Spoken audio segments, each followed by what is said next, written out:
Magandang araw! Maulan na naman kaya sigurado po na marami na namang damo sa ating paligid. Sa araw na to ay gagawa po tayo ng isang mabisang homemade herbicide gamit lamang po ang asin, suka at dishwashing liquid. Abangan niyo po yung mga simpleng paraan kung paano gawin ito sa video na ito. Para gumawa ng ating homemade na pamatay damo, gamit lamang ang mga ingredients na matatagpuan sa ating kusina. Ihanda lamang po ang mga sumusunod. Yung container natin. Siyempre, kailangan po natin ng 1 litrong suka or vinegar. Yun pong ating 4 na kutsarang asin. So, ayan po, tinakal ko na po yan. So, 4 tablespoon lang po yan. At syempre, yung ating dishwashing soap or liquid. So, ang una po natin gagawin ay isasalang po natin yung ating suka sa ating container.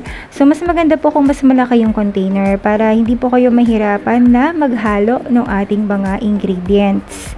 So, yan po, ilalagay po muna natin yung ating vinegar. Isunod po natin ilagay yung ating salt. Ang katangian ng vinegar kaya mabisa itong pamatay ng damo ay ang kanyang acidity. So, yung acid po ng vinegar ang nagbi-breakdown ng cell walls at saka yung moisture po ay nawawala doon sa halaman na nagiging sanhi ng kanyang pagkamatay. Kaya pag pinagsama po yung asin at saka yung suka or yung vinegar, so mas effective po sila na pamuksa ng mga weed sa ating mga garden. Pwede po nating i-shake yung ating container or kung malaki po siya ay ihalo nyo po para malusaw po yung ating asin doon sa ating vinegar. At syempre, ang ating panghuling ingredient, ihahalo na po natin ang ating dishwashing soap. So, yung dishwashing soap po natin, siya yung tumutulong para ma-absorb or ma-coat ng ating moisture yung mga dahon ng mga damo. Ayan, ganyan lang po kadali. So, tatakpan na po natin siya. Tapos, pwede nyo po siyang i-shake para po mas ma-mix pa yung ating dishwashing at saka yung salt doon sa ating vinegar.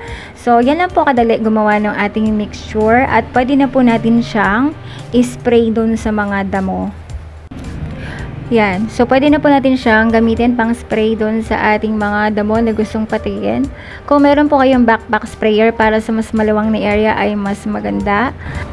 Kailan po ba natin pwedeng i-apply or spray yung ating mixture? So, i-spray po natin ito kapag tirik po yung sikat ng araw para mas madali pong masunog yung ating mga damo.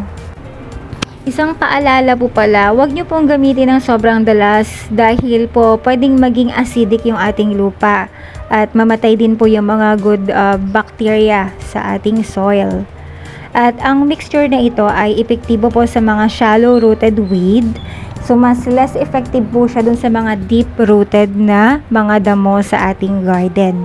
At ang pinaka-importanting paalala, maging maingat po tayo sa pag-a-apply ng ating mixture na to dahil ito po ay non-selective. Ibig pong sabihin ay papatayin nito lahat ng mga halaman na inyong ma-sprayhan. Kaya maingat po kayo pag in-spray nyo po yung mga damo na malapit po sa inyong mga tanim. Maraming salamat po sa panonood ng ating video at kung sa tingin nyo po ay useful yung ating information, i-share nyo naman po sa iba. Maraming salamat!